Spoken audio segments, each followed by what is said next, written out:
Hi there, I'm Christine, and this is the Canadian Constitution Foundation's Freedom Update.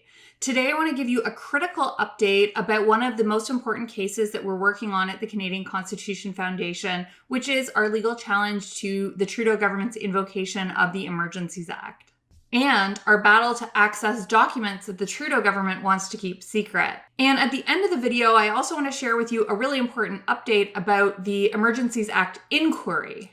I can't wait to tell you all about it.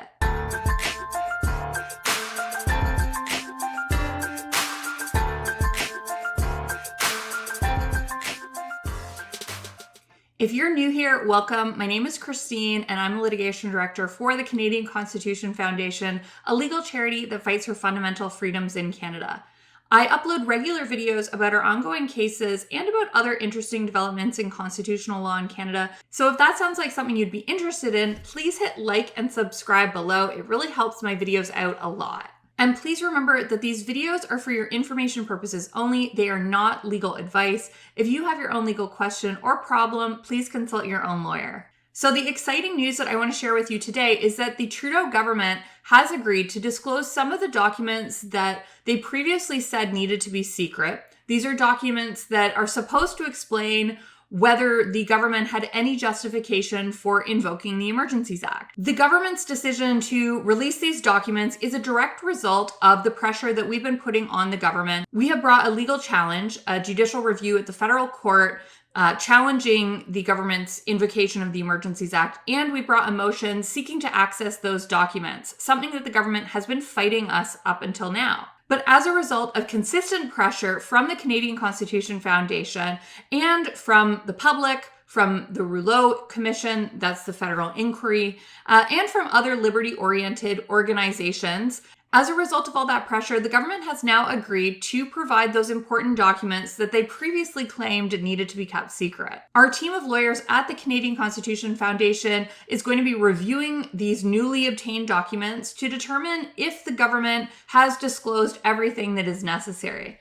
And if we determine that the government's continuing to hide documents or information, we will challenge them in court. The whole process has been totally absurd because up until now, the government has been actively fighting the release of these documents, claiming that they're subject to cabinet confidence, and now suddenly they've agreed to release them. We don't know yet if the extent of the release of these documents is going to be enough. We're worried that the government may hold things back, they may redact things, but as I've said, we have been fighting the government on this in court, and we will continue this fight if we believe that they're still hiding things. This is all a part of our larger case challenging the Trudeau government's use of the Emergencies Act in response to the trucker freedom convoy protests in February of this year.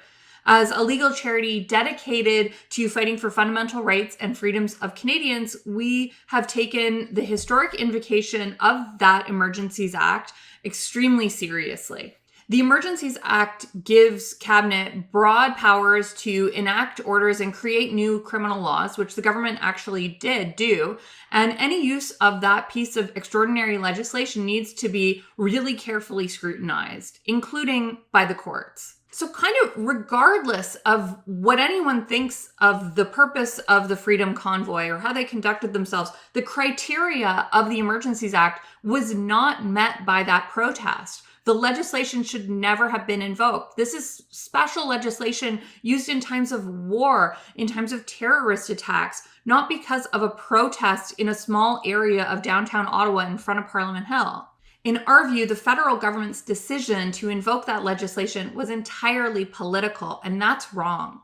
It's so important for freedom in this country that we ask the courts to clarify whether this was a legal use of the Emergencies Act. A strict standard needs to be upheld for when it is acceptable or not acceptable, legal or not legal, to invoke this special legislation. That's because of the amount of power the Emergencies Act gives government to sidestep the parliamentary process and to place really exceptional limits on individual rights. So the hearing on the merits of this case is going to be taking place in October of this year, and we are gearing up for a really big fight.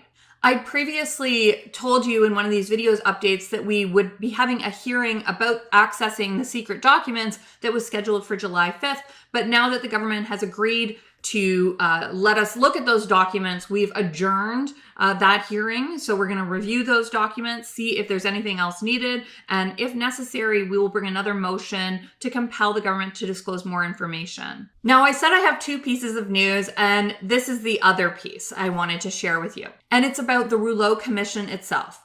In case you haven't been following, there's an independent inquiry that's been called investigating the government's invocation of the Emergencies Act in response to the Freedom Convoy. This is separate from the legal court challenge. So the inquiry is a commission. It's led by Paul Rouleau, who is a judge from the Ontario Court of Appeal.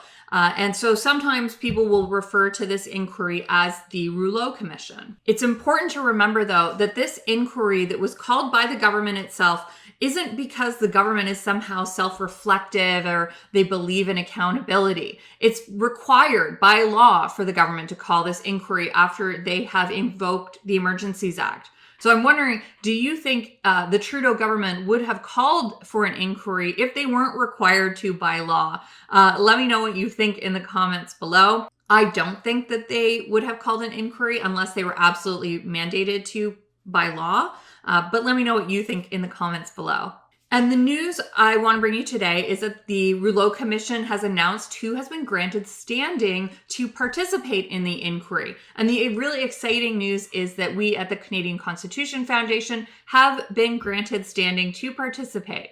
We've been granted standing alongside one of Canada's leading scholars in emergencies law, Professor Ryan Alford. There were some other groups as well as levels of government that were also granted standing, including the Ontario Provincial Police, the Canadian Civil Liberties Association, the Justice Centre for Constitutional Freedoms, the federal government, the Alberta government, the Manitoba and Saskatchewan governments, as well as some leaders of the convoy itself, if you can say that the convoy had leaders. So this includes Tamara Litch, Chris Barber, and Daniel Bulford. So I'm really looking forward to participating in the commission and to our legal challenge to the Emergencies Act, the merits of which will be heard in October, and looking forward to reviewing all of those documents that the government is now disclosing to us. Now, this fight is expensive, but the good news is that we have a really generous donor who has offered to match funds up to $25,000 raised in July. So if you are able to make a donation, the money that you donate will be matched for that time period. But of course, no pressure at all. Just watching and sharing this video is incredibly helpful to our case because on YouTube, we do monetize our videos. So just watching it actually gives us a little bit of revenue from ads. And if you want to stay up to date about the case as it progresses, you can sign up for our freedom updates at the ccf.ca/freedom updates. And that way you can also learn about all of our work, including other cases related to things like property rights, freedom of expression, or our case in British Columbia about patient choice in how they access medical care. And you can also subscribe to this channel where I provide regular updates about all of our work. And if you hit the notification bell, it will let you know as soon as I've uploaded a new video. Okay, that's all for this update. Thanks for watching, and let's keep fighting for freedom in Canada.